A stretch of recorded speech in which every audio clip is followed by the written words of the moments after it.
Luckily, I got it. But life isn't always lucky like those who are blind. Yes, today I'm going to tell you about such a person. Someone I met in my life accidentally and someone I could never forget. Let me start with a simple question. Have you ever walked past someone and spent the rest of the day thinking about them? That happened to me. I was 12 years old, walking back from the temple gate with my dad on a regular Tuesday. Temple bells are ringing, autos were honking, and it was totally a normal afternoon. And then I saw him, an old man sitting right next to the temple's gate. His clothes were old and faded, his eyes could not see. He had a small tin in front of him. That was all he had. Cars went past. People walked by so close they could touch him. But no one stopped. Someone threw 1 rupee coin from far away.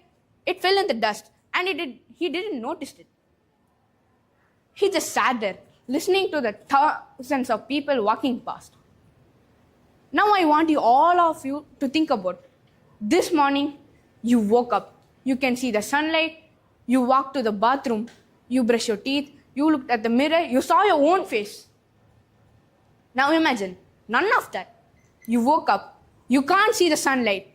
You can't go to your bathroom without anyone's help. You can't brush your teeth with anyone's help. You can't see your own face. That was his life. Not just that day, every single day.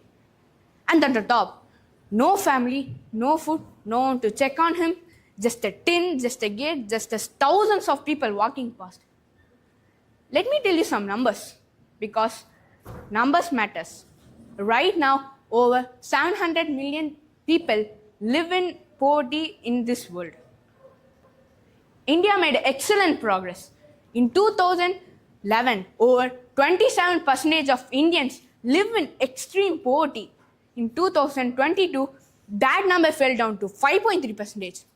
That 170 million people were lifted out of poverty in one decade. We should genuinely be proud of that. But here's the fact that gets me cold when I read it. The UNICEF says that right now, today, over 333 million children live in poverty. Children makes the half of the global poor. That's not statistic. That's a child somewhere as the same age as someone. That can be your child, your child, your child. I think that man by the temple gate also taught me the exact same thing. Because I didn't feel moved by statistic. I felt moved by him. Mahatma Gandhi once said, "Poverty is the worst form of violence." I was confused when I heard this for my first time. Violence? I thought violence means hitting, fighting, or a big war. But Gandhi made it so deeper. If someone punches you, people look, people react, and there are some consequences. If someone is hungry, alone, or invisible, people don't look, people don't react, and there are no consequences at all.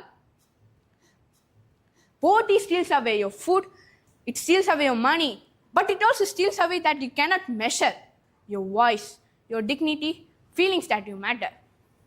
That man wasn't just poor, he was invisible. Here's a life lesson I want to tell you now.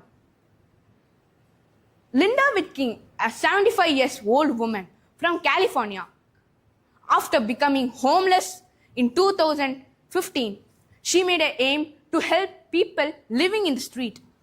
She lived in a tent, barely any food, and no fixed address.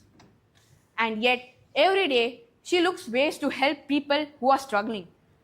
But here's the part that gets me. Linda had nothing, and yet she gave. She didn't wait until she had enough. She didn't say, "Someone will help." She just reached into her bag. I went back to find that old man, and I found him. I took the coin, I put in his tin, and I helped him to move to a shady spot. I sit in the dust.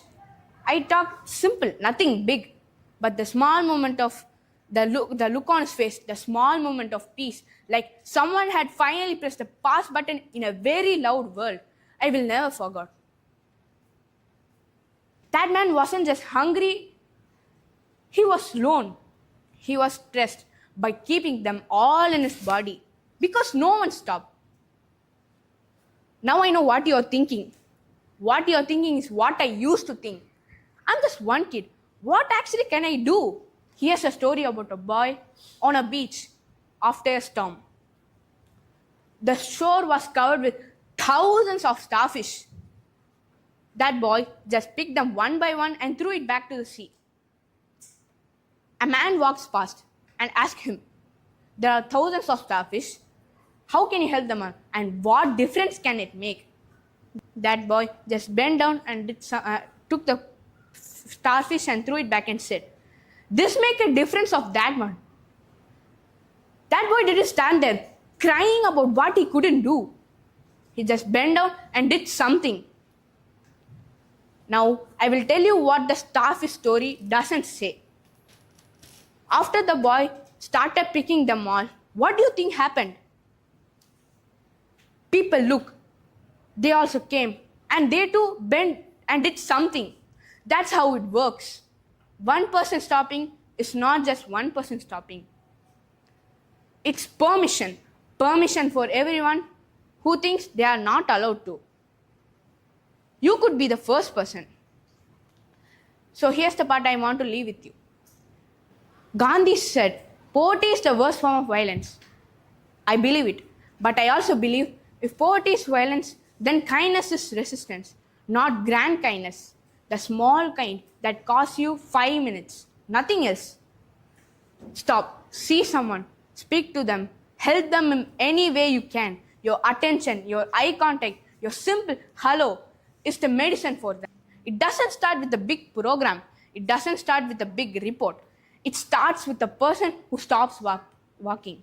That person can be you right now, today. Thank you.